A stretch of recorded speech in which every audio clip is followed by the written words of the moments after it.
Okay, ready? Here we go. Show the lightning.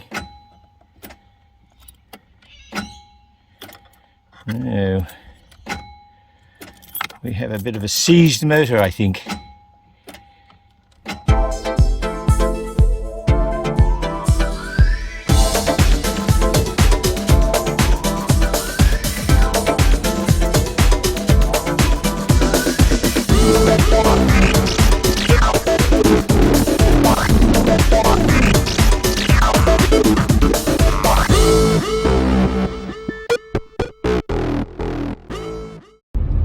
Hi guys, welcome back to TJM. We're in Terry the Territory and I've got a trailer following me on the back.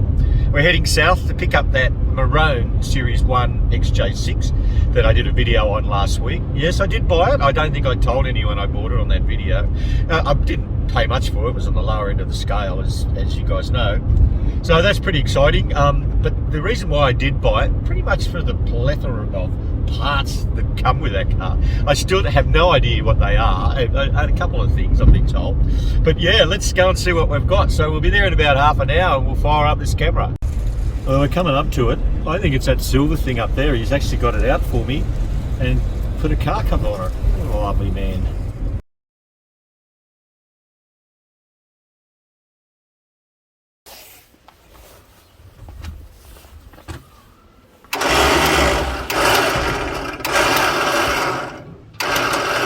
Straighten up now.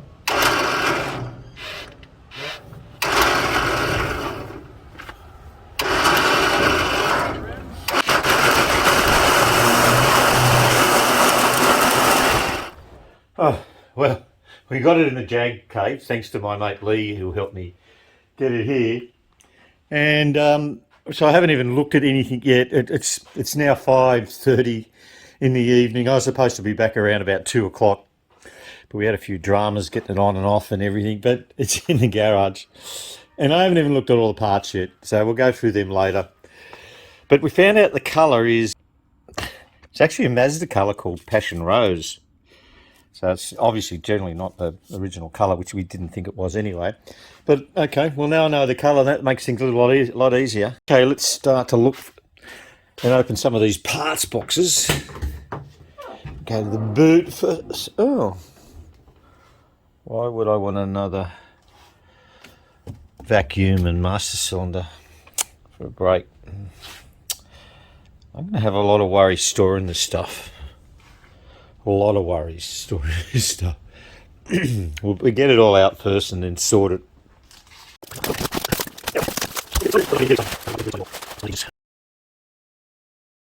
Okay, I've unpacked everything that came with this car. First of all, we get with the big stuff. Came with 2 fuel tanks, and I've looked inside them. They look to be pretty rust free. Came with these old XJ6 seats that are pretty ratty, and I'm not going to keep them. They're to be given away. But unfortunately, the back seat, which has still got the cover on, is in the same material as that. And the front seats are in original leather, which I still haven't pulled the covers off yet. But look at this. I've unpacked everything. It pups, it came with the car. Now most of this stuff is second hand, as you can see, and a lot of it's a bit underwhelming, but there's some good stuff there. And this just didn't come from one car. He's bought all this stuff from Jaguar Wreckers. All the boxes that came with it for different places and different Jaguar dismantlers. Oh, look at that one. That came from Ian Francis. He was a Jaguar wrecker in Goulburn. He's long gone. He's still around. I don't think he wrecks anymore. So let's start what we've got. We've got front and rear bumper, both in reasonable condition. There's a bit of pitting on them, on both of them. There's a stack of Series 2 tail lights. There's a shift changer thingo. A couple of seat belts. Oh, there's stacks of seat belts. Brand new uni joints, and there's also carburetor gaskets for HD8. These are pretty nifty. These are new. These are brand new mirrors for Series 1. So I'd say they weren't cheap. There's a washer bottle for Series 1. There's an oil cooler. There's so many oil coolers. Why do we have 3 oil coolers? I have no idea. A brand new set of front shocks. There's a brand new, I think it's a door rubber or door sill. A set of steering rack bushers. Brand new bonnet cables, that's pretty nifty. Hose. Brand new emblems for the front of the grille, that's pretty nifty. A couple of speedo cables, don't know why I need them. Bit of junk in there. And this is interesting, he's bought all this air conditioning, integrated air conditioning equipment to replace the existing one, that silly box thing that's the taking up the place of the battery. Whether or not I'll get involved in removing that, it remains to be seen. So a couple of little air conditioning vents. This one's interesting because it sits on the existing parcel tray. Remember that white Series 1, if you go back and look at my earlier video, that we were looking for one of those parcel trays and we couldn't get it. There's a link up the top there. An old upright air conditioner compressor. Whether it's any good or not, who knows. But it's got the brackets to go with an old receiver dryer, an old condenser with an electric fan on it, and the hoses, pretty good. Kick plates, oh, and a second-hand but good-looking Series 1 alternator, that'll come in handy. A full set of chrome dial dashes, minus the clock, so it's not really a full set. He's obviously kind of convert it to with chrome dials on it, so they're probably pretty worth a bit. Headlights around, God knows why we need those. More oil coolers, as I said. Sealed beams, well, they're getting pretty rare to get now. A tie rod end. Something. What else have we got here? Missing anything? Missing anything? Oh, this brake booster with pedal box. It's a 6-cylinder. It's a automatic one. But I don't know why we got that. That means maybe I might just use that master cylinder to get those brakes fixed. And in here we have a full set of Series 1 electric windows and wiring and motors. I mean, the time and effort that would have taken to have to pull these out, and then someone's gone and bought them. So, and time, the effort that you'd have to put into putting those, installing those from the existing. Couple of kick plates, lower grille. So this is a brand new. Hang on a second. Brand new dipstick. That's pretty handy. So that's about it. A lot of it I won't use. A lot of it I might use. A lot of it I'm going to sell. Oh yeah, it's got a nice looking fuel pump that looks like it works because it's got the plug still on it, and an AED which I'm not going to use ever. I might sell it. And a couple of little front grille bits. What have I missed? Anything? No. Original steering wheel. It's pretty stuffed. So I'll pack this back into some boxes. Hopefully I can reduce the amount of space they were taking up. Poor old Jag Cave doesn't have much space left. Maybe I should get rid of some shit. Even up there, a lot of that crap can go. I've also been given all the receipts that were collected for this thing that go back years and years ago. Most of the receipts are in the late 90s. But a lot of work's been done on the car. And seeing it went out of commission in 2007, you know, it was only running for around about 15, 16 years after most of this work was done. And I've been trying to track some mileage on this thing. Current mileage says 44,000. Okay. And I believe it went round the clock in about 97. There's an old safety certificate inspection report saying it had 91,000 miles on it in 96. So judging by all those receipts, I reckon it's done 244,000 miles over 50 something years. I don't know. I cleaned up that rust a bit last night just to see the extent of it. It's not all that bad. I'm going to clean it up a bit more, but it hasn't progressed past the windscreen rubber. If you're going to do it properly, the windscreen have to come out and you have to cut a plate into it and weld it up.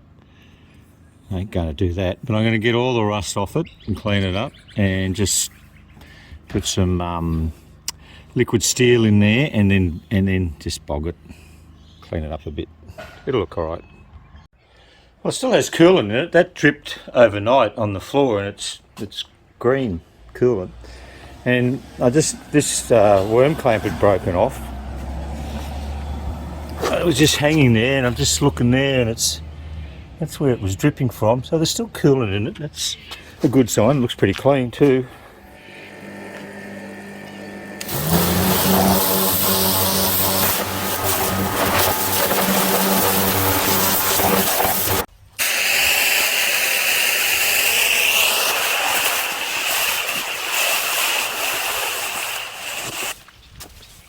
Sorry, I just watch all these YouTube videos where you just got to foam up your car, so I thought I just had to do the same thing.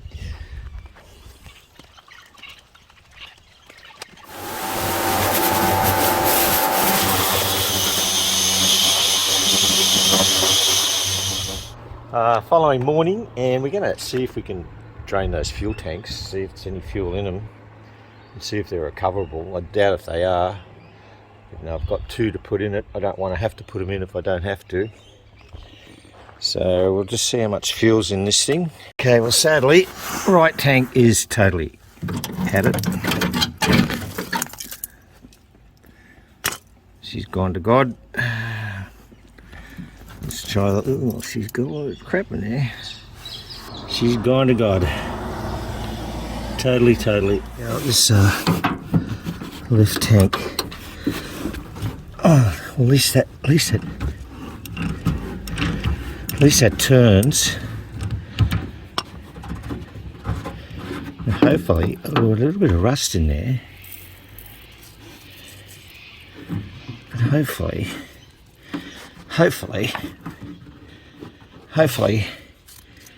that tank's going to look okay. I might just wash a bit of fuel through it and just see what comes out of it. Put a new seal back on it, and we'll put the plug back in and see if it leaks with the plug in. Hopefully it won't. Now that this valley's nice and clean, I've just put a bit of WD-40 on it. We'll see if we can get those plugs out. See how tight they are. Oh, they're tight. Oh, they're tight. That one's pretty loose. Oh, jeez. Oh, jeez. Okay, we'll get them out. Well, it had iridium plugs in it, and no expense spared there. And if you look closely, there's a bit of rust on them. Okay, battery's hooked up in the boot. There's no spark. I don't think we're going to catch fire. Nice fat battery leads, which is a good thing, and a cut-off switch, another good thing. Let's see what's going to happen. One key, one to ignition, nothing. Oh, at least those lights are going on. Okay, ready? Here we go. Show the lightning. Now, we have a bit of a seized motor, I think.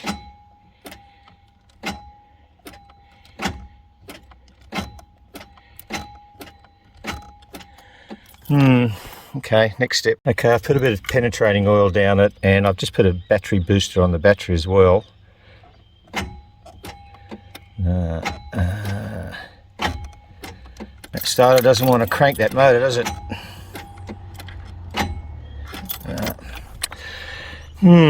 Sometimes the torque converter can get jammed up if it's been towed a bit.